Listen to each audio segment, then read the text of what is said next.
I am going to go over today's assignment with you. You'll be able to find it on the classwork tab under textbook work, pronoun antecedent agreement. It won't say draft, it'll say due April 3rd. That's Friday. If you've noticed, I've made everything kind of due on Friday.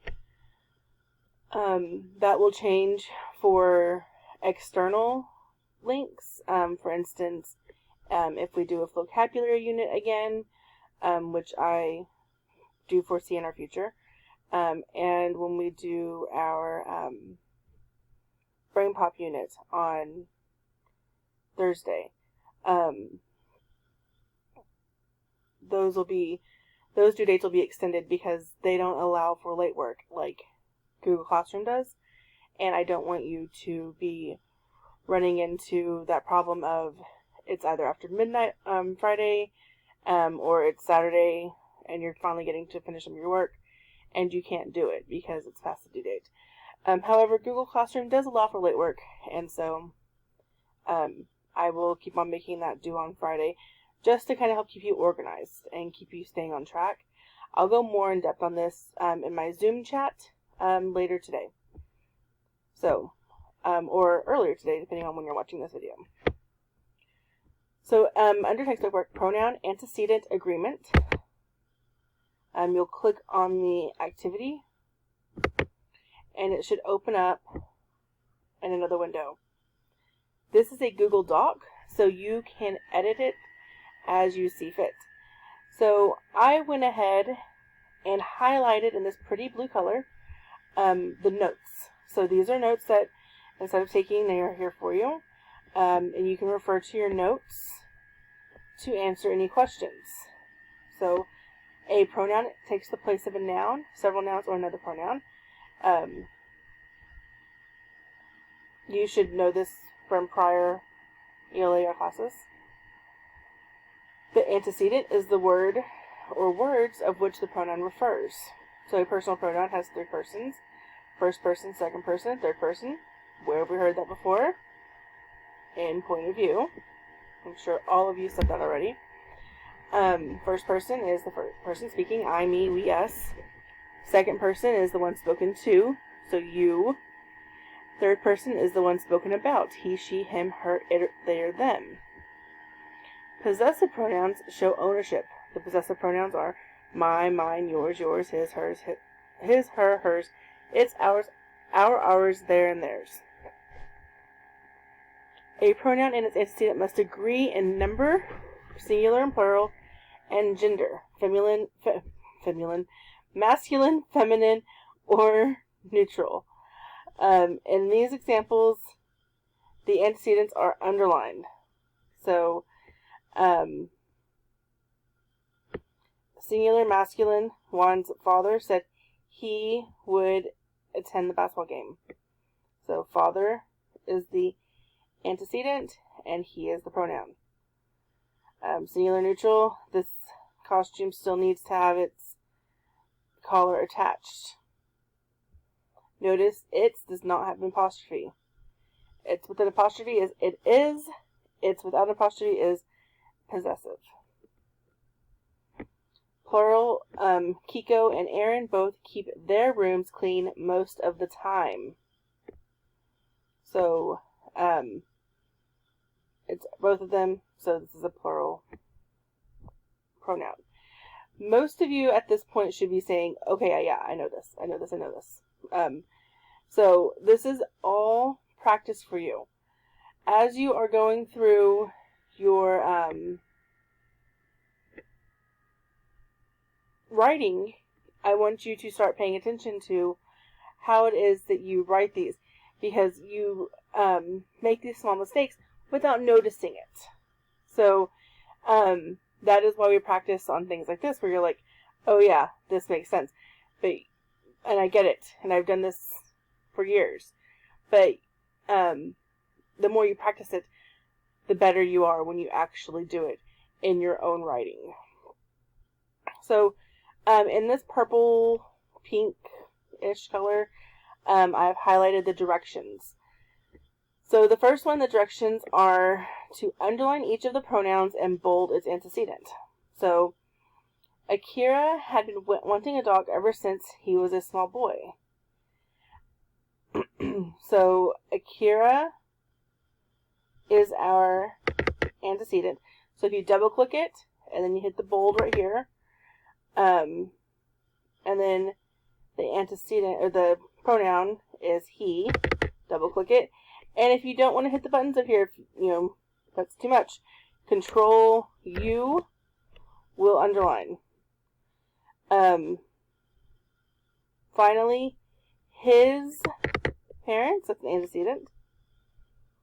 So we're going to underline. Said they, parents are his is pronoun, parents is antecedent. So it's going to Control B, bold. Said they, Control U, underline. Thought the time had come. Alright, I'm going to stop there. I'm going to let you finish the rest of that. B, directions on the line of each sentence. Write a pronoun that agrees with its antecedent. Then bold the antecedent. So when this is printed, it prints with a line, but when it's in a Google Doc, it doesn't have a line. But when you type, it automatically gets lines. So notice I've already done number 1. Cinnamon is a spice, but it can also be kept to can be used to keep ants away. When I typed it in there, it was automatically underlined. So it'll be the same thing for number 2. So notice I said have Max, or I didn't write those. They say have Max and Abigail memorized blank poems yet. So the pronoun here, for those of you who haven't guessed it, is there. So what I did was I double clicked in that empty space right there. And so I'm going to write there. And there, possessive is T-H-E-I-R. And notice how when I typed it, it went ahead and underlined it automatically. So when you come to this blank space right here, you just double click and then it'll highlight the entire thing and you just start typing. No need to backspace or any of that. If you start backspacing or deleting and then trying to type it in there, it's going to mess it up completely. So you have to have it just highlighted and start typing. Don't do anything else. Alright, we're moving on to the next part. In each sentence, underline the correct pronoun in parentheses, then bold the antecedent. So, when the students arrive for their first day of school, they, he, or she must meet with an advisor. So we're talking about the students. So we're going to bold it. And the students, the correct pronoun would be they. Notice if you double click the words, it highlights it. I think I already went over that. But the more I repeat myself, the more you'll get it. The last directions, it's another one where you have to fill in the spaces. That's why it looks so funky. On each line, write a pronoun that agrees with its antecedent. So, number 1, Carlos makes decorative wooden boxes and gives blank away as gifts. Oh, didn't work when I double clicked it the first time. Oh. Them. Gives them away as gifts. I'm going to go ahead and do number 4 because number 4 looks really weird. And I feel like it's very intimidating the way it looks. So number 4, after Miss Ono painted the shed, blank was pleased with how blank looked. I think Miss Ono, oh wait, I forgot to bold the antecedent. So, the wooden boxes. So I'm just going to drag it because it's 2 words, wooden boxes, is bolded. So, after Mrs. Ono painted the shed, Miss Ono is a girl, because it says Miss, she was pleased with how, let's bold her,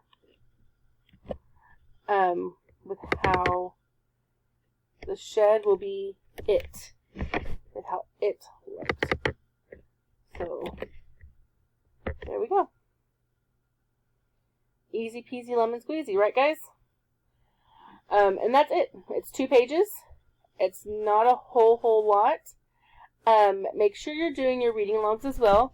That is a daily assignment. So you need to make sure that every day you're coming in here, you're reading your 20 minutes, and you're doing your reading logs.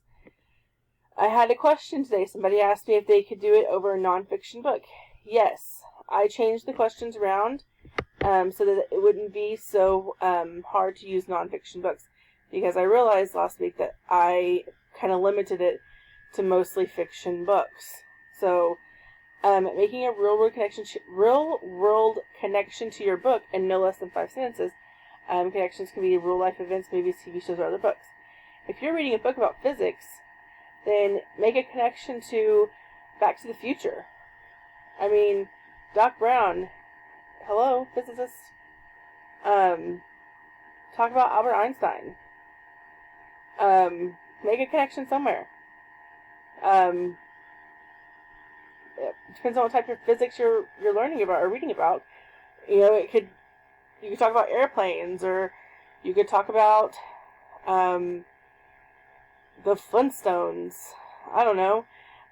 So it depends on what you're reading, what you want to make connections to. But we need to practice this, making connections to anything else other than that book. So take this book that you're reading and now make a connection with it. Tuesday, I have the main character question. But notice I said if you're reading a nonfiction book without characters, please tell me about the subject of your book. So if you're reading about volcanoes, tell me about volcanoes. What have you learned about volcanoes so far reading this nonfiction book about volcanoes? A summary of what you've read today. Just sum up what you read. Make your connections and make another summary of what you've read. Please don't try to turn this in before Friday. I had a couple of you doing that last week. Just because you read more than 20 minutes on one day doesn't mean that you now get to count that as 2 days worth of reading. This is each day. So, do your reading on Monday, then do your reading again on Wednesday. This pronoun antecedent worksheet that I have you doing shouldn't take you more than maybe like 15 minutes. My class is 48 minutes long. We would have done more than that in one class period. So you're getting a lot less work than what you normally would have gotten in a classroom for a day's worth of work today. So there's no reason why we shouldn't be able to get our 20 minutes worth of reading in. Please keep that in mind. Now, the next thing I want to talk about really fast is Brain Pop. So this will be posted in your Google Classroom today as well. You are going to log into Brain Pop, and you're going to join my class on Brain Pop. I'm not going to put the codes out right now because I don't want anyone getting confused and putting in the wrong code. But you're going to log into Brain Pop just like you did when you did it for science. Y'all did it for science last week. And so we're just going to do the same thing again this week. Go ahead and log right back in. You can use the username and password that you came up with in science, which, according to Ms. Grivich, was first name dot last name, and your password was your ID number. Once you're logged in, you should be able to add another class, and that's where you'll type in the class code, and you'll join my class. I can't assign your Google Brain Pop assignment until y'all at least started to join the classes. So I need you to join Brain Pop today, so that on Thursday, which is when I plan on assigning the Brain Pop assignment, we can get it assigned. Also, just a quick tip, and like I said, I'm going to go over this in my Zoom meeting. Make sure you're checking the stream, because I post announcements in here every couple of days. For instance, Saturday I posted this about late work. Today I posted this about our Zoom meeting today. I will be in Zoom from 10 to 11. So click this link and then type in the meeting ID and password, and you can sign in using your Google accounts, your school Google accounts. You can make it a Zoom account. And I hope to talk to you there.